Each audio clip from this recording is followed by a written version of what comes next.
Hare Krishna, the 14th Shloka from the third chapter, Karma Yoga. Let's begin it. Annad bhavanti bhutani prajanyad anna sambhavaha.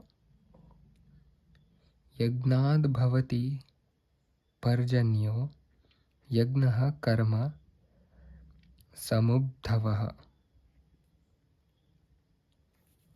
All living bodies subsist on food grains which are produced from rains. Rains are produced by performance of yagna, sacrifice, and yagna is born of prescribed duties. Purport: Srila Baladeva Vidyabhushana, a great commentator on the Bhagavad Gita, writes as follows. I'm really sorry if I have mispronounced any of the word. I will try my best to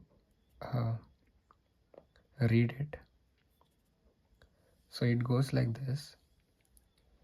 Ye indradya angat yavasthi tam yagnam sarveshwaram vishnum abhyarcha tachesham ashnanti tena tad deha yatram sampadayanti te santaha sarveshwarasya yagna purushasya bhaktaha sarva kilbhishair anadikala vivriddhair atmanubhava pratibandhakair nikhilaih papair vimuchyante. The Supreme Lord, who is known as the Yagna Purusha, or the personal beneficiary of all sacrifices, is the master of all the demigods, who serve him as the different limbs of the body serve the whole. Demigods like Indra, Chandra, and Varuna are appointed officers who manage material affairs, and the Vedas direct sacrifices to satisfy these demigods so that they may be pleased to supply air, light, and water sufficiently to produce food grains. When Lord Krishna is worshipped, the demigods, who are different limbs of the Lord, are also automatically worshipped. Therefore, there is no separate need to worship the demigods. For this reason, the devotees of the Lord who are in Krishna consciousness offer food to Krishna and then eat, a process which nourishes the body spiritually.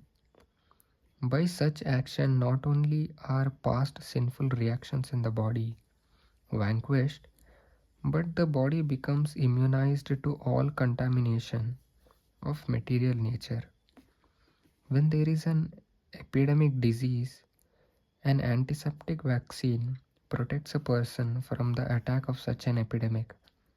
Similarly, food offered to Lord Vishnu and then taken by us makes us sufficiently resistant to material affection, and one who is accustomed to this practice is called a devotee of the Lord.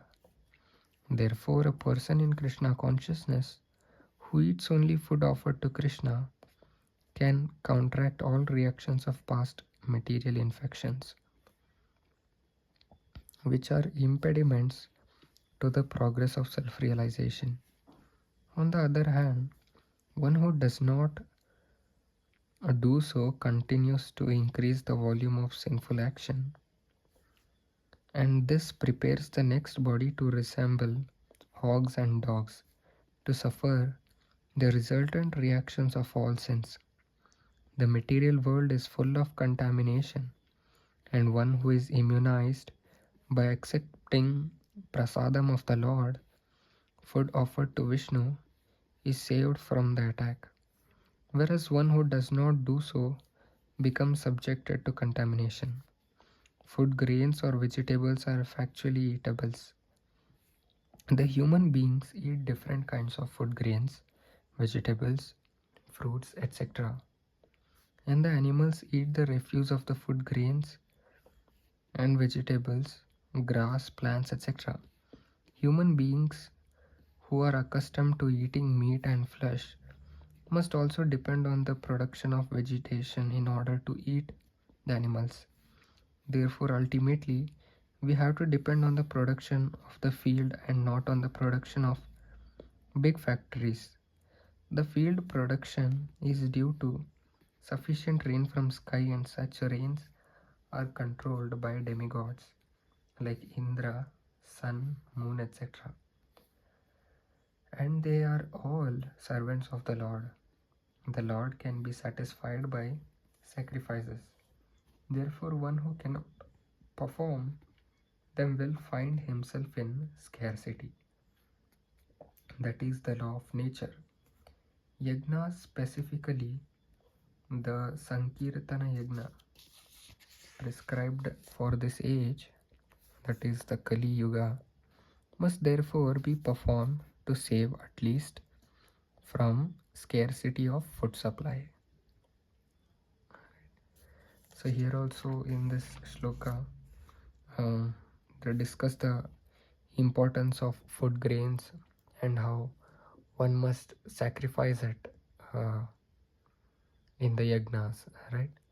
So offering it to the Lord and taking it, and how it works as an immune against the contamination or the sinful reactions in our body, right? So how one can slowly implement small things.